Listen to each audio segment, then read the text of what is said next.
am Traviel Vicortez, and this is my semi-final activity 8, lesson 17, stopwatch. So this is the code.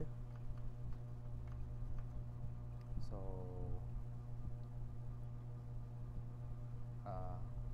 first, itong library. So kani siya nga library. Pwede ka makayo sa timer 1. So kani siya a special built-in timer in Arduino para for timing things ni siya accurately. Postere kinindri sa taas mga kuan ni sila segment pins, diri sa ubos kay digital control pins. Tapos kani dere mga variables ni siya dere kani siya kay mo ni siya ang number shown from 0 to 999 dere kay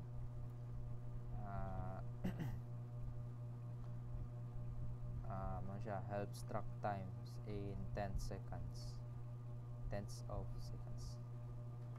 Tapos dere ta sa setup kani siya dere mura ni siya kasalang. So dere yang giset ang tanan as output. Tapos kani dere kani starts a timer to runs a function, kani nga function every 0.1 seconds. Let's move on sa loop. So kani dere thousands place, dere hundreds place, tapos tens place, ones place, tapos dere na sa void increment counter. So tawagon ni siya every 0.1 seconds by the timer. Tapos so kaning n mag-increase ni siya every 1 second. So next dito sa display digital,